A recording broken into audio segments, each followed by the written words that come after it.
ఛా, నాకు ఎవ్వరు అవసరం లేదు. ఏం లేదురా, ఇంకా డబ్బులు అడిగితే ఇవ్వలేదు, మా అమ్మ కొట్టింది. నేను ఇక ఇంటికి కూడా వెళ్ళను రా, ఏదో ఒక పని చేసి బ్రతుకుతా. అవునా?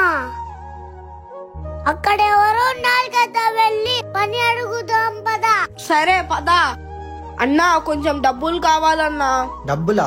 నువ్వెవరో నాకు తెలియదు, నేనెందుకు డబ్బులు ఇవ్వాలి? నాకేం ఊరికే ఇవ్వకండి అన్నా. ఊరికే ఇవ్వకుండా పని చేపించుకొని ఇవ్వాలా? పని చేస్తా అన్నా, మీ బ్యాగ్ ఇవ్వనన్నా, మీ ఇంటికాటి వరకు మోసుకొస్తా. అన్నా తీసుకోండి అన్నా, ఇక నేను మొయ్యలేను. ఇంకా మా ఇల్లు చాలా దూరం ఉంది, అప్పుడే అలసిపోయావా? ఇదిగో తీసుకో. ఏం చూస్తున్నావు అన్న? ఎంత కష్టపడితే 20 రూపాయలు ఇచ్చాడన్నా. అవునరా. మరి అమ్మ నాన్న ఎంత కష్టపడి మాకి పెంచుతారు కదా అన్న.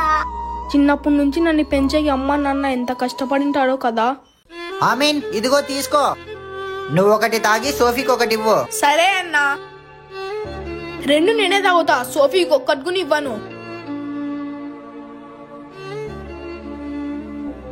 తీసుకోరా చాక్లెట్స్, ఇద్దరు తినండి. సరే అన్నా. సోఫీకి ఒక్కటి ఇవ్వను, అన్నీ నేనే తింటా. ఆమీన్. నిన్న కూడా చూసా, మిద్ది మీద కూర్చొని నువ్వు ఒకటే జ్యూస్ తాగుతున్నావు. ఈ రోజు కూడా సోఫీకి ఇవ్వకుండా తింటున్నావు. అన్నా నువ్వు రోజు తెస్తానామని సోఫీకి తెల్లు కదన్నా. నువ్వు ఆ బాబుకి ఇచ్చినా నాకు ఇవ్వాలన్నా.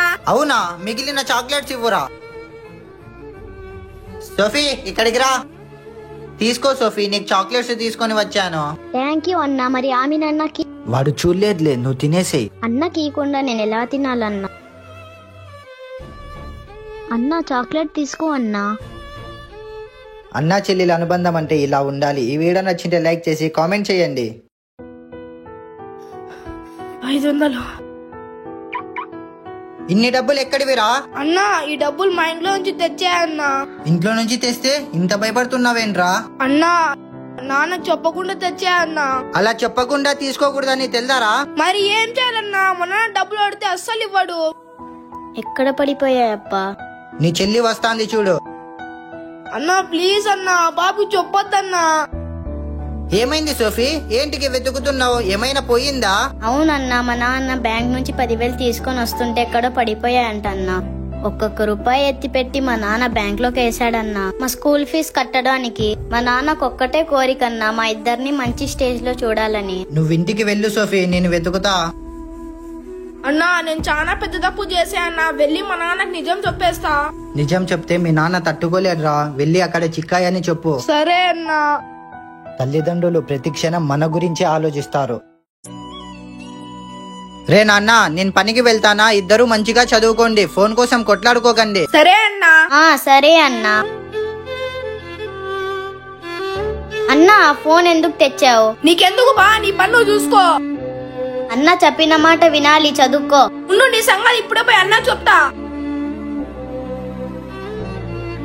ఏంటి కూర్చున్నావు? త్వరగా పని చేయి.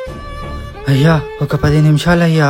ఏంది 10 నిమిషాలు రా? రోజు ట్యూషన్ ఫీజు, స్కూల్ ఫీజు అని వేలు తీసుకుంటావు, పని చేయడం చేత కదా? అలాగే చేస్తానయ్యా.